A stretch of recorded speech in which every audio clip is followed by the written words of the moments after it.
Tradicionalna priredba Slovaci Slovacima u organizaciji Matice Slovačke Kukučin Kuntarić iz Jakšića uz nekoliko matica iz Slavonije ugostila je i prijatelje iz Slovačke. Smotra plesa i pjesme bila je obogaćena zanimljivom slikarskom kolonijom, a dio tradicionalnih slovačkih zanata prezentirali su i drotari iz Našica te pletilje čipke iz Slovačke. Umijeće izrade čipke od srebrnih ili zlatnih niti konca, zahvaljujući Kristini, neće izumrijeti. Tradicionalan način izrade čipke ona je prilagodila današnjim potrebama mladih, koji različite ukrase vole koristiti kao modne detalje. Kako i sama voli običaj i tradiciju, Kristina je na najbolji način spojila ugodno s korisnim.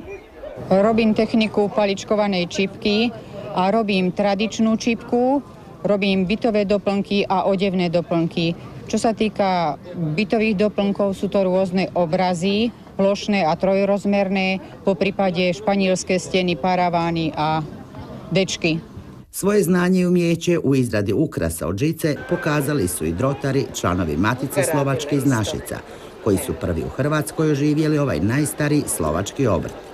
Slovaci prvi ve svete krenuli za Slovensku i počeli se baviti za drotarskim zanatom, a to bol zanat, kjer očuval uporabne predmeti za domaćinstva, a to bola prva prava proizvodnja za žicu, za drotom. Na području Požeško-slavonske županije ima dosta Slovaka i upravo je priredba Slovaci Slovacima za mnoge od njih jedinstvena prilika da čuju materinji jezik, ali i da uživaju u pjesmi i plesu.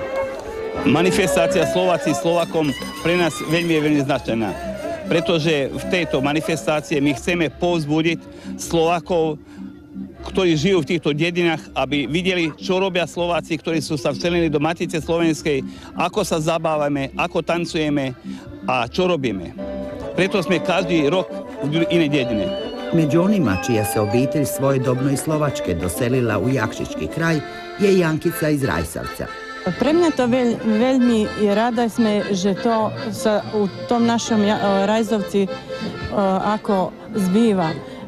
Má nás dosť z Rajzovca, čo tancujeme, čo spievame a máme rada, že sme tu z Rajzovca.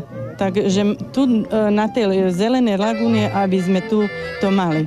Da je na ovoj tradicionalnoj priredbi Slovaci Slovacima, koja je održana pod pokroviteljstvom Savjeta za nacionalne manjine Republike Hrvatske i Ureda iseljenih Slovaka i Slovačke, svima bilo ugodno, potvrđuje i zajedničko druženje do duboko u noć.